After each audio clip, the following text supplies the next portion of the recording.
น้องสาวจ้อยกันยังได้กินกับเพื่อนอยู่ได้ตอนเอาเกลือกะมันแม่นอยู่บ่ที่เว้าอ่ะมันมีมันเหลืองมันขาวนี่มันหัวใหญ่ๆนี่น่าจะเป็นมันเหลืองในหัวใหญ่นะเพราะมันมีตัวเหลืองตัวขาวกับผสมกันมื้อนั้นเนาะต้องกราบขอบพระคุณกราบขอบใจบ่มุกนะพี่น้องเอาเกลือไปแล้วเพิ่นก็เอามันมาหัวมันก็มีดงามๆเบิ่งบ่มีแมงเจาะเลยเนาะครับมีแต่หนูแล้วกินหนูหลายแล้วปลูกเป็นคูบ่ขุดขุมปุขุดขุมธรรมดาเนาะมันเป็นอยู่แล้วดินทรายนะนี่ทรายดินอ่อนเนาะมันดินจะแข็งแน่กว่ามันหันดินทรายเกมดินด่างเนี่ยมันลึกมันเลยร่างกายมาเพื่อสิ่งนี้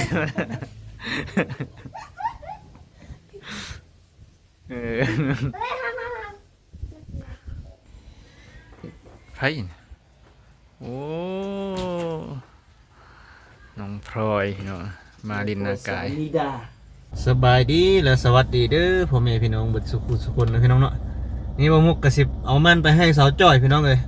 สาวจ้อยอยู่เฮือนพอละมันแต่บ่มุกเอาเครือมาเอาเครือน้ำสาวจ้อยมาปลูกเนาะพี่น้องเนาะ3-4 เดือนละ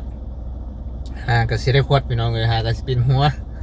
ก็บ่ได้ใหญ่ดอกพี่น้องเลยเพราะมันดินมันแข็งดินทรายไปเกี่ยมดินดากเนาะพี่น้องมันก็หัวมันก็บ่ใหญ่ปานใดพี่น้อง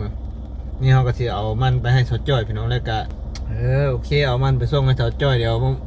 วสิลองส่วนเพิ่นลงเบิ่งบางเทื่อเพิ่นไปวะ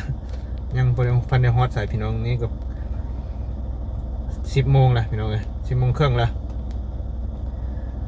เดี๋ยวลุ้นไปนำกันเนาะพี่น้องเนาะว่าสาวจ้อยเพิ่นสิไปนำเฮาหรือบ่สาวจ้อยกับน้องพลอยเนาะพี่น้องเนาะพลอยแบบขึ้นไปเล่นบุญอยู่หน้ากายพี่น้องเลยต่างขึ้นไปเล่นเลยทีมงานเนาะพี่น้องเนาะขึ้นไปเล่นเฮือนหัวหน้าทีมงานเฮือนบ่เตียงพี่น้องเลย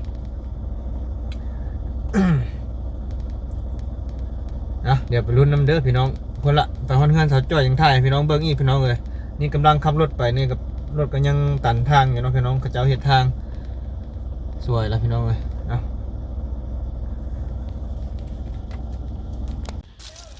มันพี่น้องมันเอามุกมาให้สาวจ้อยมันเกลียวมาห้องงานสาวจ้อยเด้อพี่น้อง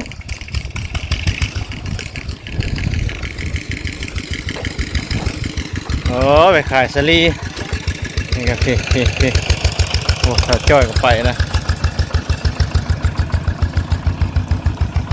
อาบน้ำเคยน่าดีพี่น้องนะเอาเครืออยู่เฮือนเฮามาปลูกแต่ว่ามันนี่เราได้เอามาให้เจ้าอีกบัวบางอย่างเราปลูกได้ทำชุดลูกปลูกอยู่ดินทรายเขาเจ้ารักเอาน้ำเลยว่าสิมาบ่ได้บ่มาแล้วยังก็ FC หลายๆท่านก็น่าจะจำได้นะพี่น้องถ้าว่ายังจำบ่ได้ก็สิสาวจ้อยก็สิเล่าในคลิปนี้เลยตอนที่บ้ามุ่งมาเอาเครือน้ำสาวจ้อยกับในเดือนยังก็จังหวะ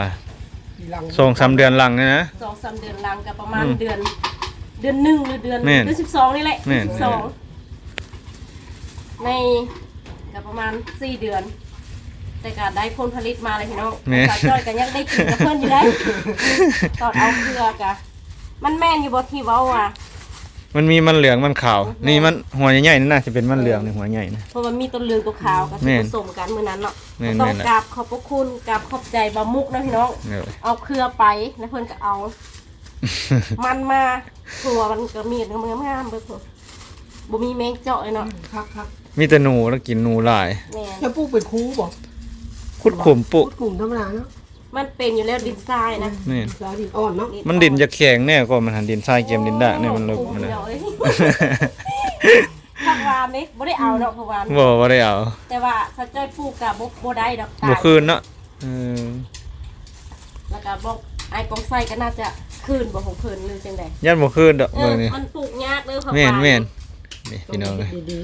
เฮาก็สิพอได้กินยอดพี่น้องเอาไว้1แล้วก็ขอบใจบ่มุกพี่น้องงามเฮงหัวมันของเพิ่นคนปลูกกันรอสบายดีเนาะลืมสบายดีครับสบายดีสาวจ้อยก็สบายดีสบายดีตอนนี้ก็สิรักสามีไปเที่ยวพี่น้องแต่ว่าทุกข้อคนละรักรักเนาะแต่ว่าจังซี่พี่น้องเอ้ยเป็นย้อนยังคือสาวจ้อยจึงพาน้องๆไปน้องๆกับไอ้เปียงพาโทรหาเนาะโทรหาว่า อีหยังก็งานเนี่ยก็เพิ่นว่าง านเปิดบ้านวัฒนธรรมอะไรอย่างเงี้ย แล้วก็บ่าวต้อมหั่นน่ะติดตามวงนี้ก็มักวงนี้แฮงและสั่นมาเก็บภาพบรรยากาศในค่ำคืนนั้นให้สามีเนาะสิพาให้บ่าวต้อมเพราะบ่าวต้อมยังโทรมาบอกว่าไปให้ได้ว่าซั่นเพราะว่าเพิ่นหั่น ติดธุระเนาะ ติดธุระแล้วก็มักแฮงเพิ่นมักวงนี้แฮงเพิ่น เสียดายเพิ่นบ่อยู่เนาะ เสียดายเพิ่นบ่อยู่กับเพิ่นไปเฮ็ดธุระของเพิ่นนี่แหละมาสั่น สองสามวันด้วยพี่น้อง น้ำก่อน บอกลุงต้อมก็สิได้กลับมา จ้าสาวจอยอาบน้ำเตรียมเครื่องก่อนพี่น้องเลยนี่ก็เคยน่าดีหาก็เลิกเวียกเนาะเคยน่าดีเนาะโอ้ฝนก็ไปเวียก กินข้าวกินน้ำพักผ่อน แม่น ประมาณ2 โมง2 บ่าย 2 โมงก็สิได้ไปเวียกข้าว โอ้2 โมงเข้าเวียกจังโมงเลิกบัดนี้ เลิก5 โมง เข้า2 โมงเลิก5 โมง4 ชั่วโมง ไปเวียก 4 ชั่วโมง เลิก ยังมีเวลาพักผ่อนเนาะ ก็มีพอมีอยู่แต่มันก็บ่พอสิได้เฮ็ดหยัง ใครได้เฉพาะได้กินข้าวหน้าเวียกเลยได้เฉพาะบ่มีเวลาพักเลยนะ แต่ว่าเพิ่นพักไปมีวันพักบ่แต่ว่าวันที่มาไปที่ได้จะพักเอง เอามามื้อนี้เข้าเวียกกลางคืนเด้ อ๋อเป็นกะ แม่นเอา เรียนพาเข้าพาน้ำ เข้านี่น้ำหากระอิ่มเพิ่นพี่น้องอ่ะโอ้มาเท่านี้ตื่นตามุงแล้วเรียบร้อยกระดนแล้วไม่มาเป็นว่ามันเดือดปลายแล้วเนาะ เจ้าบ่ได้มาดูแลเดี๋ยวนี้คุณก็มาทางนี้เลยเนาะว่าที่ทางนั้นแล้วบ่ว่า เดือดปลายแล้วไม่มา บ่มุกนี่ติดทางนั้นแล้วบ่ว่า ไปแต่ทางยมราชเนาะ เฮ็ดเที่ยวไปถึงเงินหลังนั้นนะพอมาเงินหลังนี้เลยบ่ ดนลอยไปทางใดมันก็บ่จะคักปานใดนี่หูได้ยินเบื้องเดียวบ่สบาย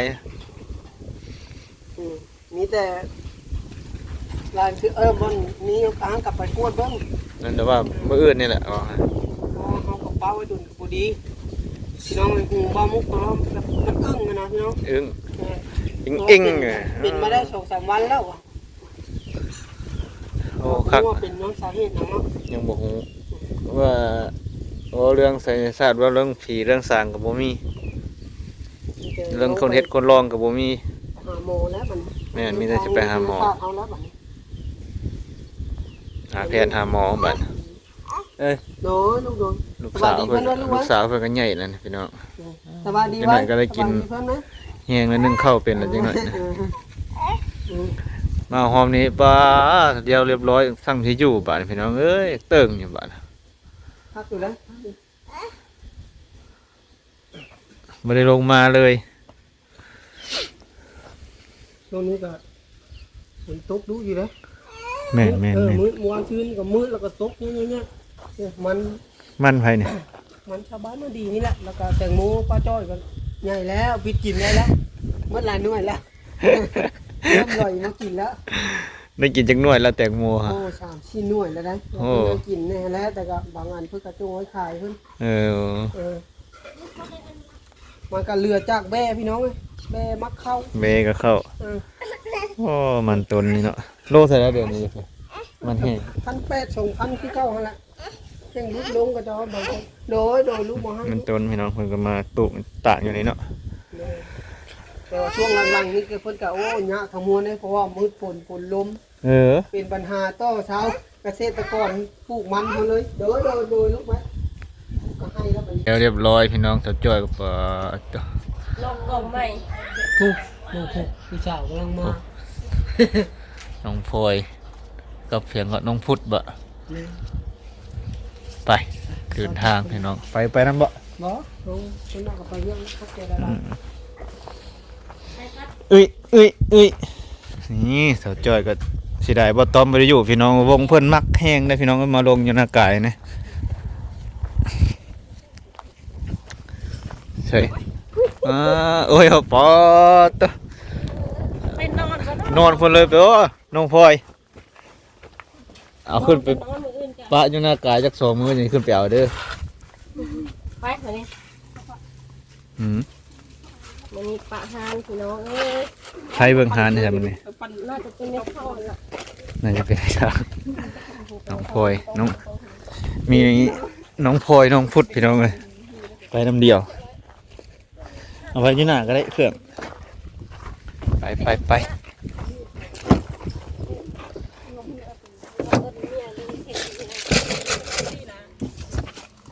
ขึ้นนั่งหน้าเลย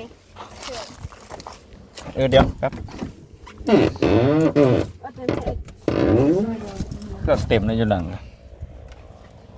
นี่มันใส่อยู่ปะ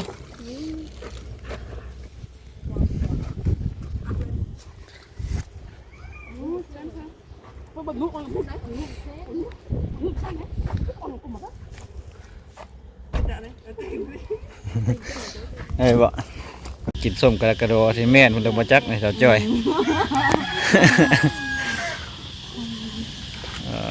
ตุ๊ มีน้องแล้ว เอ้ย ลายคนละ เล่นเอกออกมาแล้ว ยำกรึบกรึบกรึบเลยนะ แป๊บนึงนะไอ้กินครับ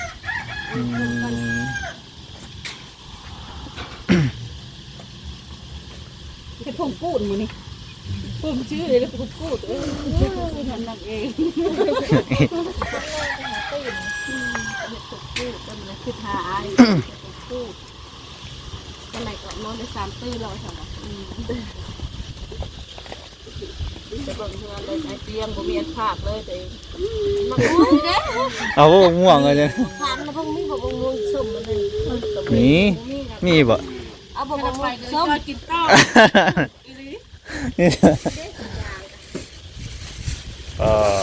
ตัวตัว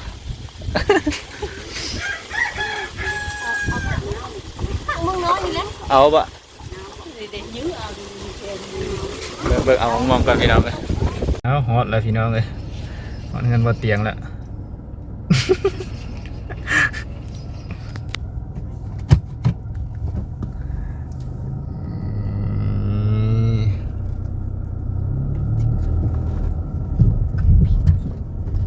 โอ้ลูกชายฮัน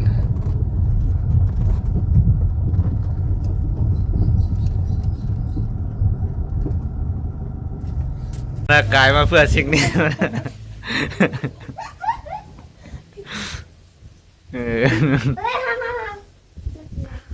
ได้แล้ว เปล่านะเปล่านะ อืม เปล่านะ วันนี้ อันนั้นไปบุญเมื่อคืนนี่ไม่ใช่บุญ ได้ไปอยู่ก็อยู่กับแม่ครับเอามาฮอดจังโมงมื้อเช้านี่บ่เตียง มื้อเช้านี่มาฮอดประมาณ9 โมงละ โอ้9 โมงนอนอยู่รักษาบ่คืน นอนอยู่หลักซาวมาจากไสยะลงมานี่เกือบ700 กิโลครับรถ ก็ตัวไม่ธรรมดาครับเกือบเบิดคืนหมดแล้วครับรถกันเนาะ แม่ พอเราเห็นเบาสุขสันต์หง่อย ง่อยสาวลีกับผัวปะ แล้วขัดตองเหลืองยังบ่มักเนาะเอ้ยขัดตองเหลืองก็ยังทิ่มยังปะ อืม บ่มักอีซุกนี่ โอ้ เดี๋ยวนี้มีไม่เท่ามีอันที่ว่า ที่ว่าอันน่ะเทียมอยู่อะนะที่ว่าแบบจอบๆมองๆบ่ซุกอยู่ เออ ไปหลายเทื่อก็ได้ระมัดระวังตัวเองอยู่แล้วได้ บ่เตียงก็เดินทางมาแต่ไซบุรีไซญะบุรีเนาะ บุรีโอ้เสียดายบ่มุก โอ้ไซญะบุรีพี่น้องไก่ไม่ง่ายพี่น้องบ่เตียงก็เดิน ไปน้ำนี่ยันเสาติ๊กมัก อ่า โน่ย ไปยิงละ เสาติ๊กมักแท้ๆเสาติ๊กตองเหลือง พอตัวธรรมดาเดินทางเนาะพี่น้องเนาะเพื่อไปงานดองของซาวลีเผาตองเหลือง นี่บ่ธรรมดาเลย ธรรมดา ตายจ้างรถมา มองเนาะ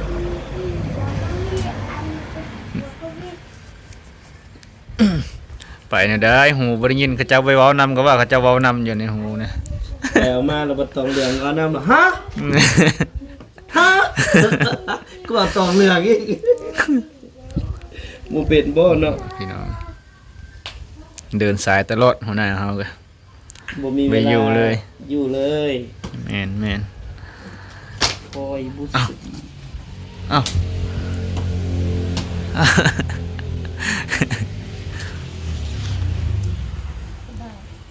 ผู้บ่าวนี่ก็น้องน้ำสบายดีน้องน้ สบายดี ำสบายดี ถามไอ้มุกดูไอ้มุกมีแฟนแล้วบ่ มีแฟนแล้วบ่ ยังเลยหายประมุกนี่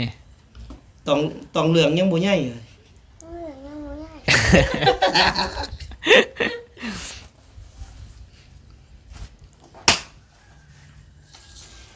ไอ้น้ำมี แล้ว น่ะ มีแล้ว อายน้ำบ่ โอ้ อายบ่ มีจะคน อายน้ำบ่เลย มีหลายคนอยู่ โอ้หลายคนนี่ ถึงลม นับบ่ถึง เพราะว่าในใ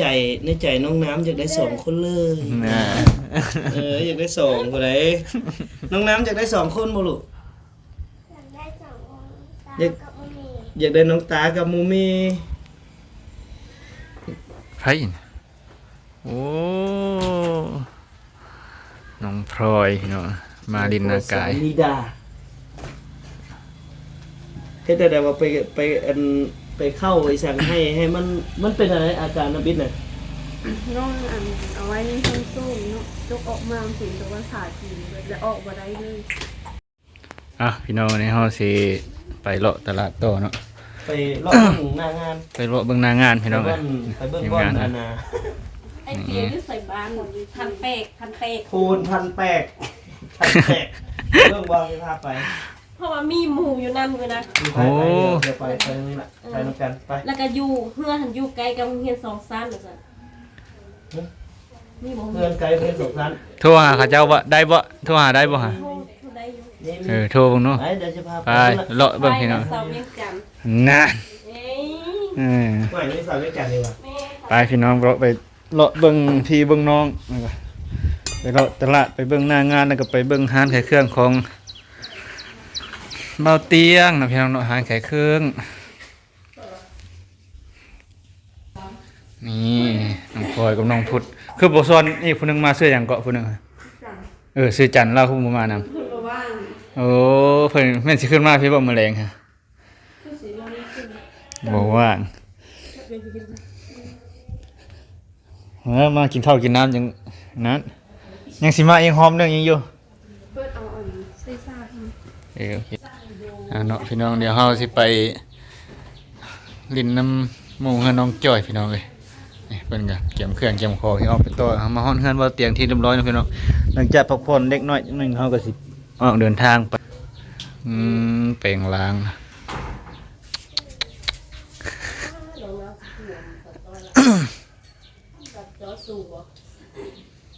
ผู้สาวไปนำบ่มุกบ่เด้อ แนวใดก็ได้ น้องจ้อยขึ้นไปน้ำไอ้ให้สาวๆไปนำบ่มุกเอาแบบทุกทางเลือกทุกทางบริการเลยสาว แนวนั้นบ่ เบาเลย จัดให้ ได้ คันไปคันเดียวครับ ไม่ไปเที่ยวบ่ ไปคันเดียวมันสิเบิดบ่ บ่เบิดบัดนี้นั่งนอกแล้วเบิดกะ รถไอ้ นี่พี่น้องกำลังเดินทางไปต่อรถมุกกระจอดปะอย่างนี้เนาะพี่น้องเนาะรถมุกกระจอดปะอย่างนี้เราสิเดินทางไปต่อพี่น้องเลย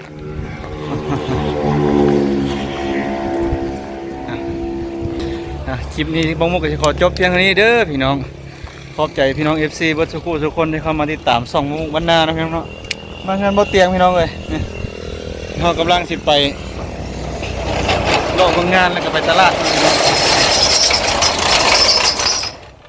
ไปหาสาวอ้นอยู่ตลาดพี่น้องเอ้ย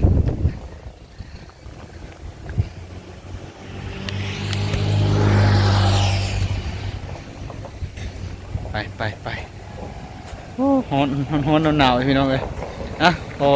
บายพี่น้องไปก่อนเจอกันในอีพีหน้าพี่น้องเลย